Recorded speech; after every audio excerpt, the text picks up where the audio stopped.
আল্লাহ তাআলা যদি দয়া করে আমাদেরকে মাফ না করে, আমাদের বাঁচার কোনো উপায় নাই।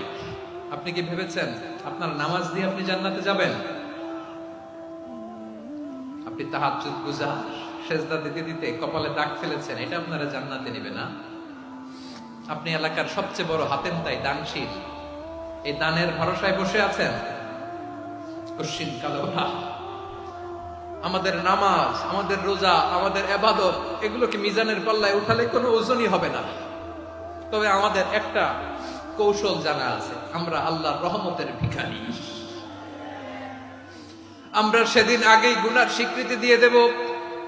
আমরা বলবো, আল্লাহ তুমি প্রশ্ন করার আগে তোমার একটা কথা বলি, আমারে কিছু জিজ্ঞেস করো না, আমি সব করেছি। এমন কোন পাপ নাই যে পাপ আমারে দিয়ে হয় নাই। তোমার রহমত দিয়ে তুমি জান্নাতে পাঠাবা, তোমার দয়ায় জান্নাতে যেতে চাই, আমল দিয়ে না। পারবেন বলতে? কিয়ামতের দিন আমরা বলবো, আল্লাহ আমার আমল দিয়ে জান্নাত চাই না, আমি তোমার দয়া দিয়ে জান্নাত চাই। তোমার দয়া ছাড়া আমার কোনো উপায় নাই। কারণ আল্লাহ যদি বিচার করে, বাঁচার কারো উপায় নাই। আল্লাহ যদি বলে ফেলেন তুই এটা করলি কেন, ওখানে গেলি কেন, কোরআনে 1000 বার নিষেধ করলাম তারপরেও এই পাপে জড়ালি কেন, এরকম প্রশ্ন ছুড়ে দিলে আমার উত্তর আছে? বাঁচার কোনো উপায় আছে?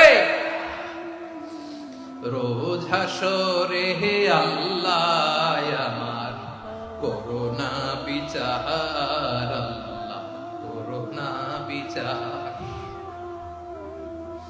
বিচার চাহি না তব দয়া চাই, এ গুনাহগার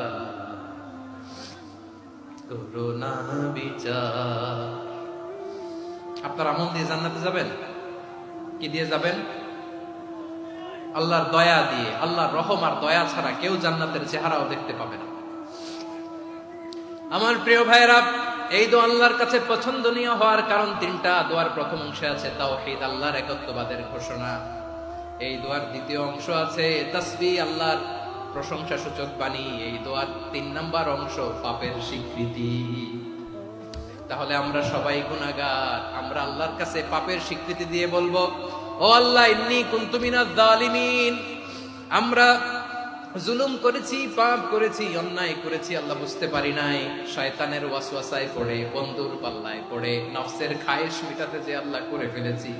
তুমি গুনাহ না মাফ না করলে আমাদের গুনাহ মাফ করার দ্বিতীয় কেউ নাই। ঠিক কিনা বলেন? এভাবে অনুতপ্ত হয়ে যদি আল্লাহর কাছে দোয়া করেন, দেয়ালে পিঠ থেকে গেছে, কোন রাস্তা নাই বের হওয়ার, ওই মুহূর্তেও আপনাকে বিপদ থেকে উদ্ধার করবে কে?